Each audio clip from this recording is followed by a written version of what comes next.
바울은 하나님의 복음을 위해서 자신이 택함을 받았다고 말합니다.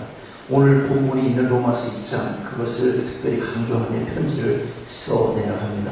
예수 그리스도의 종 바울은 사도로 부르심을 받아 하나님의 복음을 위해 택장을 입었습니다.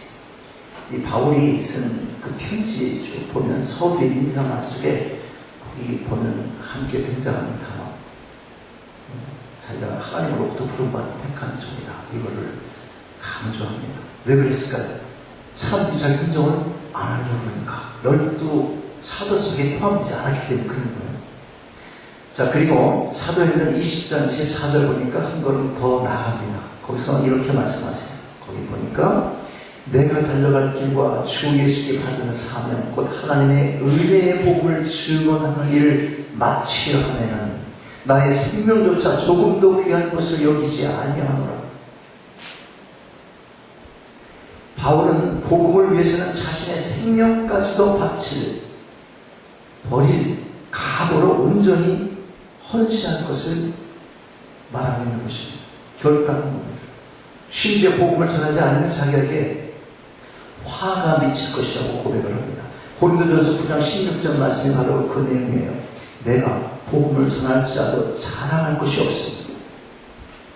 자랑할 것이 없으면 내가 부득불할 일이라. 만일 복음을 전하지 아니하면 내게 화가 있을 것이다.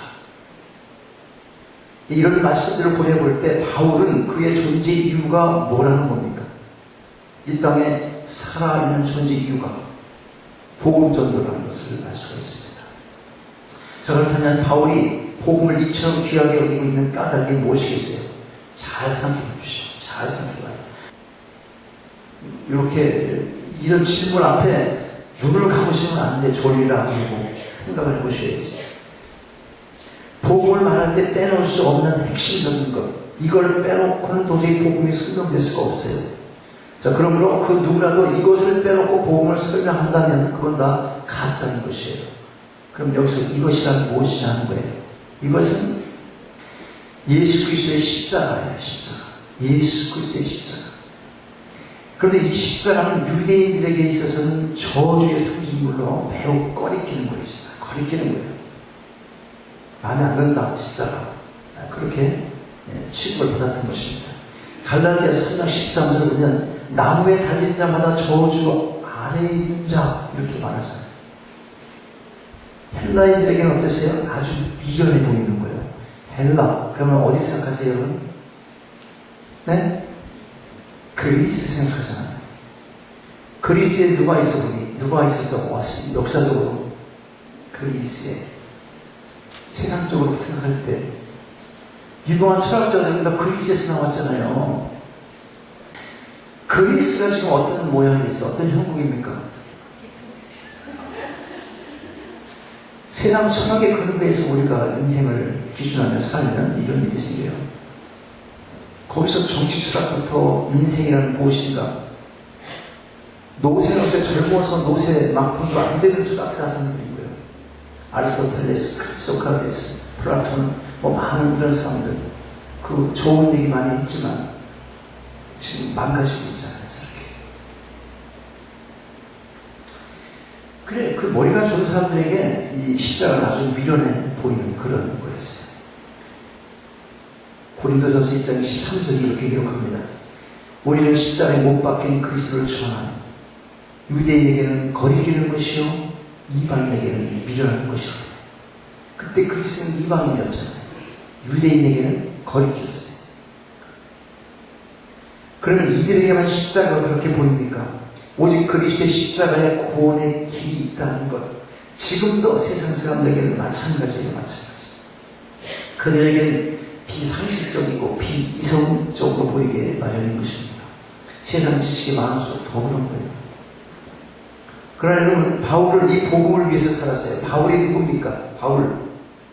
지식으로 보나 출신 성분으로 보나 보통 사람 아닙니다. 거기다가 그 당시 로마의 시민권까지 가지고 있었으니까 사람들이 함부로 대할 수도 없었어요. 무엇보다 중요한 것은 그는 초대교회를 핍박하고 믿는 자들을 옥에 가두고 죽이기까지 했던 그런 철저한 반기독교적인 유대교, 그리고 바리새파 랍비였다는 사실이에요. 그런데 그러던 그가 이제 복음을 부끄럽게 여기기는커녕 오히려 복음을 사랑하고 그것을 위해서 자신의 생명까지를 바친 것입니다. 그렇다면 그가 생명까지를 바쳐 전하고자 했던 이 십자가의 복음, 도대체 그 복음이란 뭐냐 하는 거예요. 여러분 이거 반드시 알아야 돼요. 교회를 다니는데 복음이 뭔지를 몰라. 전도해야죠. 전도가 뭔데? 글쎄 복음을 전하는 거죠. 그게 복음이 뭔데? 굉장히 중요하잖아요. 우리 교회 오후 애프터스쿨 하는데 거기 오면 그 잘 가르치는 선생님이 이번에 어디서 왔어요? 콜롬비아에서 석사 교육학 그런 사람들이요. 다 좋은 거잖아요. 복음이 가스펠 좋은 말이에요. 굿뉴스로 좋은 거예요. 이렇게 말한단 말이에요. 이건 복음 아니에요. 이거 여러분 반드시 아셔야 돼요. 그럼 복음이 뭐냐? 대답할 수 있어야 되잖아요. 복음은 첫째로 복음은 이 세상의 유일한 구원의 길이라는 겁니다. 외우셔야 돼요. 아니요, 모르는 거예요. 글쎄 그냥 좋은 건데 그거 갖고 안 된단 말이죠. 오늘 본문 16절 말씀 보면 사도 바울은 그가 복음을 부끄러워하지 않는 이유를 말해줘요. 내가 복음을 부끄러워하지 아니하노니 이 복음은 모든 믿는 자에게 구원을 주시는 하나님의 능력이 되니라. 먼저는 유대인에게요. 그리고 헬라인에게로다. 그가 복음을 부끄러워하지 않는 중요한 이유, 여기서 뭐라고 합니까? 중간에 보니까 모든 믿는 자에게 구원을 주시는 하나님의 능력이다. 이렇게 말씀합니다. 복음은 하나님의 능력, 그 능력으로 우리가 구원받는다. 이것이 복음이죠. 그렇다면 복음이 하나님의 능력이라면 그것 말고 우리를 구원할 수 있는 길이 세상에 또 어디 있다고 정상적인 사람이라면 생각할 수 있겠습니까? 조금 전에 이 복음은 십자가를 죄인하고는 설명될 수 없다는 것을 말씀드렸어요. 그러면 이 십자가가 지닌 의미가 뭔가요? 그냥 십자가 모양으로 만들어진 그 당시 사용하던 어떤 형태를 지나지 않겠습니까? 그것이 아니라 성경에서 말씀하고 있는 십자가는 예수 그리스도의 죽음을 상징하는 거예요.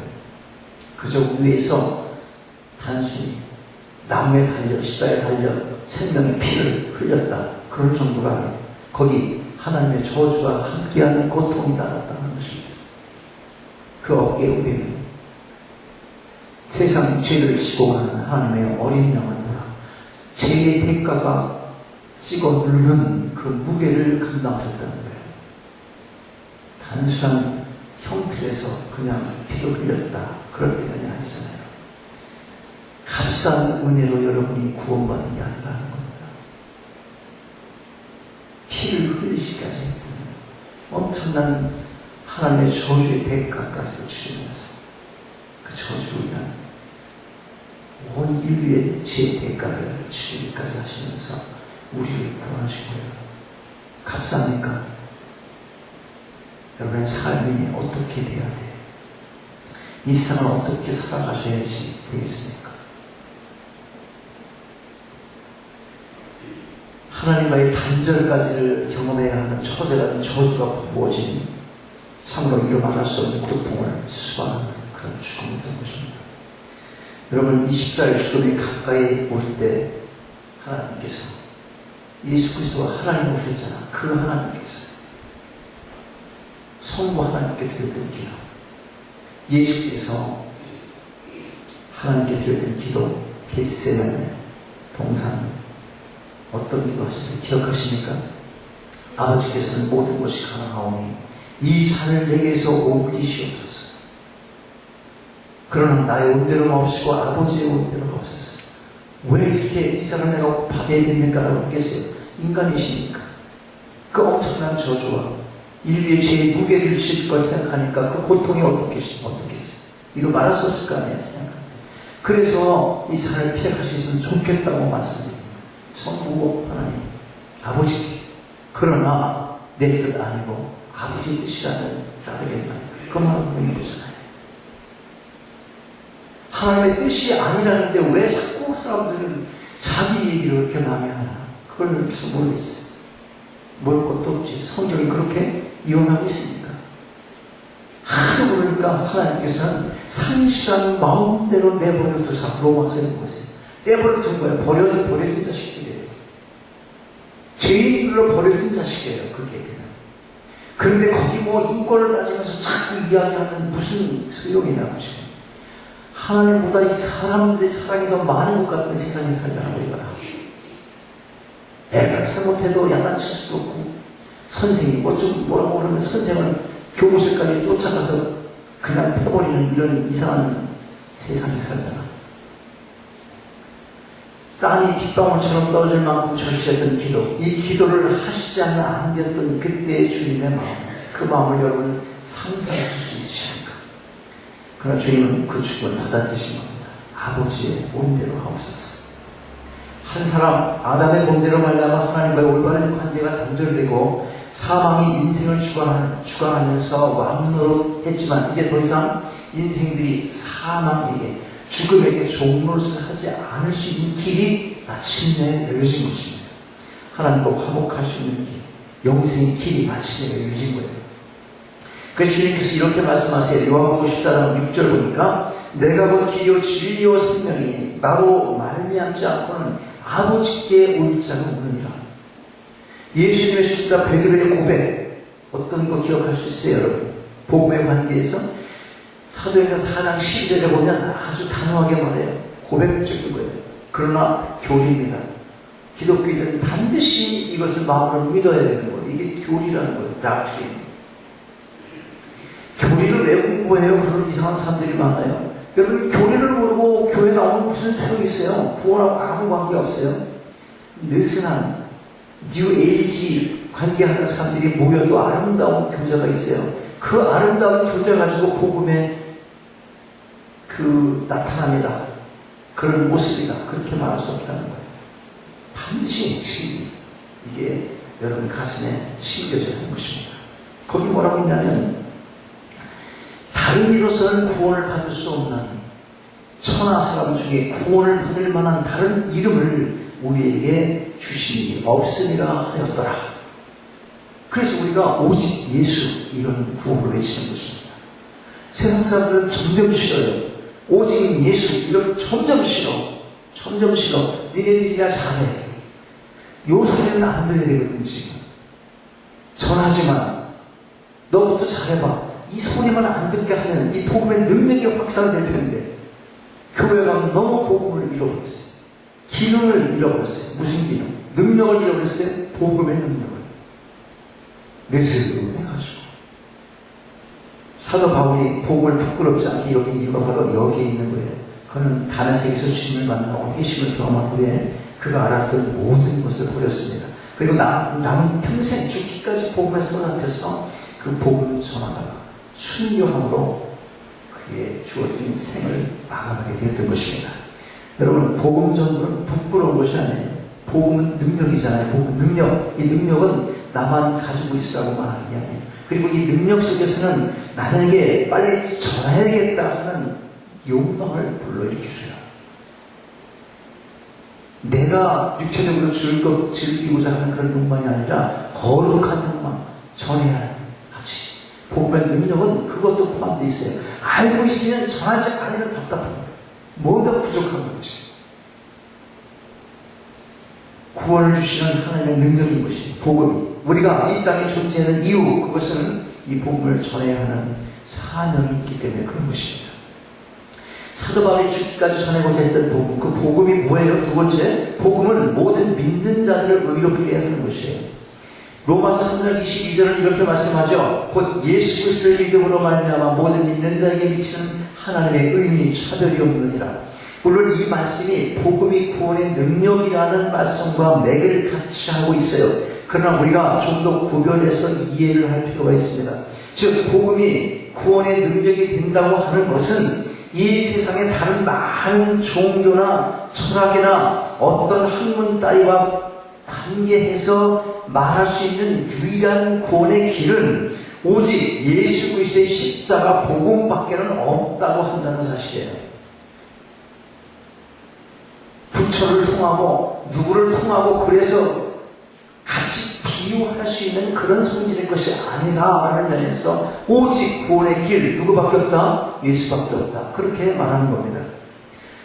그리고 이제 살펴볼 복음이 믿는 자들을 의롭게 한다는 말씀은 그 복음의 능력이 어떻게 해서 영생으로 이끄는지를 구체적으로 말하는 거예요. 자, 그러면 어떻게 복음이 믿는 자들을 의롭게 합니까? 그것은 조금 전에 말씀드렸듯이 예수께서 세상 죄를 대신 지시고 십자가에 의해서 그 죄값에 상한 온갖 저주를 당하시고 죽으심으로 가능했던 것입니다. 일찍이 이사야서 53장 4절 6절에서 이에 대한 예언적인 증거를 하고 있어요. 거기 이런 말씀이 있어요. 잘 들어보세요. 그는 실로 우리의 질고를 지고 우리의 슬픔을 당하셨거든요. 우리는 생각하기를 그는 징벌을 받아 하나님께 맞으며 고난을 당한다 하였노라. 그가 찔림은 우리의 허물 때문이요 그가 상함은 우리의 죄악 때문이라. 그가 징계를 받음으로 우리는 화평을 누리고 그가 채찍에 맞음으로 우리는 나음을 입었도다. 우리는 다 양 같아서 그를 행하여 각기 제 길로 갔거늘 여호와께서는 우리 모두의 죄악을 그에게 담당시키셨도다. 대단한 복음입니다. 예수께서 우리의 죄를 위해서 이 저주의 십자가에서 대신 죽으심으로 말미암아 우리가 우리의 죄에 대해서는 죽고 의에 대해서는 살 수 있는 길이 마침내 열려지게 된 것입니다. 베드로전서 2장 14절 이것을 증거해요. 친히 나무에 달려 그 몸으로 우리 죄를 담당하셨습니다. 이는 우리로 말미암아 죄에 대하여 죽고 의에 대하여 살게 하려 하시며 살게 하려 하시며. 자, 그러면 어떻게 죄에 대해서 죽고 의에 대해서 살 수 있어요? 바로 믿음인 것입니다. 예수 그리스도가 바로 생명의 길임을 믿으며 우리 위해 하신 모든 삶을 믿는 것입니다. 그분이 성자 하나님이시지만 위에서 십자가 지시기 위해서 어떻게 했어요? 인간의 옷을 입고 이 땅에 오셨다는 걸 믿는 거예요. 하나님이신데 이 땅에 오셨다. 인간의 옷을 입고 이 문화 속에 들어오셨다. 시간과 공간 속에 지혜를 받으시며 우리와 함께 하시려고 이 땅에 오셨다. 그분이 누구신데? 하나님의 본체신데. 그걸 믿는 겁니다. 그것은 죽으시고 다시 살아나신 걸 믿는 거예요. 우리 위해서 죽으셨어요. 다시 사셨다. 부활을 믿는 것입니다. 그리고 하늘에 올라가셔서 지금 뭐 하시고 계세요? 우리의 처소를 마련하시고 이제 하나님이 정하신 때 그때가 오면 다시 우리 위해서 어떻게 재림하실 것을 믿는다. 어떠십니까? 이 모든 것을 진실로 믿으십니까? 그렇다면 여러분은 믿음으로 의에 이르게 된 참으로 복된 자인 것입니다. 복음은 절대로 부끄러운 것 아닙니다. 복음은 자랑해야 하는 거예요. 열심히 당당히 더 적극적으로 이 영생의 복음을 증거하실 수 있기를 바랍니다. 사도 바울이 주까지 전하고자 했던 것, 그리고 우리가 전해야 되는 이 복음, 세 번째 뭐냐? 복음은 사람을 차별하지 않습니다. 바울이 편지를 보낸 곳은 로마에 있는 교회예요. 그 당시 로마에는 사도들에 의해서 직접 세워진 교회가 없었습니다. 전쟁포로나 또는 상업 등의 이유로 로마에 머물게 된 유대인들과 또 로마인들을 비롯한 이방인들 중에서 그리스도를 믿게 된 성도들이 모여 자체적으로 교회를 이루고 신앙생활을 하고 있었던 것입니다. 그 당시 여러 상황으로 보아 이방인들이 훨씬 많은 교회였어요. 그러면 수신자의 대부분이 이방이라는 사실에 의미하는 바가 뭐냐 하는 거예요. 그것은 복음은 유대인에게만 국한된 구원의 소식이 아니다. 그걸 얘기하죠. 복음의 능력은 민족을 뛰어넘는다. 그 말이에요. 남녀노소, 부자와 가난한 자, 주인이나 종이나 아무런 차별 없이 예수 그리스도를 믿는 자는 그 믿음으로 말미암아 하나님의 의가 주어지게 된다고 하는 것입니다. 로마서 3장 22절 말씀이 그걸 증언하는 거죠. 곧 예수 그리스도를 믿는 믿음으로 말미암아 모든 믿는 자에게 미치는 하나님의 의미, 차별이 없느니라. 그렇습니다. 복음은 사람을 차별하지 않습니다. 로마서 10장 13절 말씀 기억하세요? 누구든지 주의 이름을 부르는 자는, 바로 그거예요. 주의 이름을 부르는 자는 구원을 얻습니다.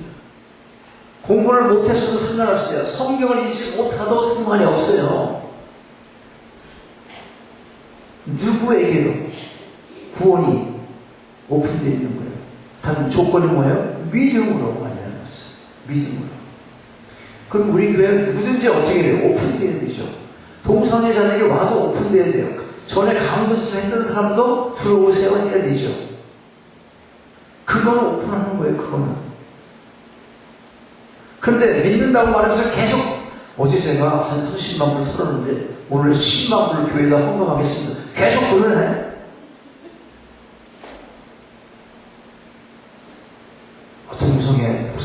빠지면 그거 힘듭니다. 동성애 한번 빠져보세요, 목사님. 그거 대단히 만족감도 있고 대단합니다. 만약 이러면 이거 어떻게 되는 거예요, 여러분? 이건 아니죠. 교회가 차별하지 않는다는 거와 믿음으로 형성된 교회 공동체를 이루어간다는 것을 반드시 구별할 줄 알아야 된다는 거예요. 그런 모든 것들은 가만히 생각하면 다 자기 우상에서 비롯된 겁니다. 자기 우상. 기쁨을 사랑하고 쾌락을 즐기는 게 다 자기 우상이잖아요. 그걸로 대표되는 것이 돈이었잖아.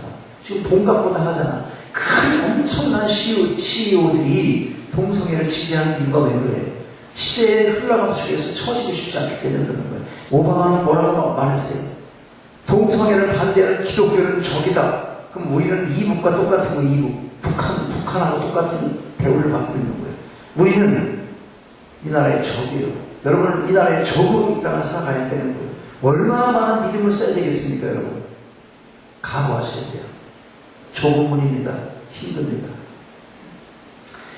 여러분, 이어지는 14절, 이렇게 또 아주 굉장히 중요한 말씀을 합니다. 뭐냐면, 그런즉 그들이 믿지 아니하는 일을 어찌 부르리요? 복음의 능력을 계속 말했던 거잖아요. 그러면서 말하는 거예요. 그런즉 그들이 믿지 않는 일을 어찌 부르리요? 듣지도 못한 일을 어찌 믿으리요? 전파하는 자가 없이 어떻게 들으리요? 자, 그렇습니다. 우리가 전하지 아니하면 어떻게 사람들이 복음을 알고 예수 그리스도를 알 수 있겠습니까? 알지 못하면 어떻게 믿을 수 있겠어요? 바울이 부끄러워하지 않으며 생각을 걸고 증거하는 복음, 그 복음으로 인하여 우리가 영생을 얻었다면 우리가 그 복음을 다시 전하지 못할 이유가 어디 있습니까? 당연히 전해야 되는 게 아니겠습니까? 세상에는 많은 종교가 있습니다. 또한 기독교도 포장된 이단 사회의 집단도 얼마나 많은지 모릅니다. 우리가 살고 있는 이 지역만 해도 수없이 많습니다. 여러분, 이단 많습니다. 세상이 힘듭니다. 그러나 어떤 미혹에 말해도 우리가 속지 말아야 하는 이유는 바로 오늘 우리가 살펴본 예수 그리스도의 십자가 복음 때문에 그런 것입니다. 이 복음은 믿는 자들에게 의를 입혀주며 구원을 주시는 하나님의 능력이고 차별 없이 모든 사람에게 전해져야 하는 영생의 깊은 소식인 것입니다. 자신의 생명보다도 중하게 여긴 사도 바울의 복음 전하는 열정이 여러분 모두에게도 있게 되어서 한평생 복음의 일꾼으로 귀하게 쓰임받게 되시기를 주님의 이름으로 축원합니다.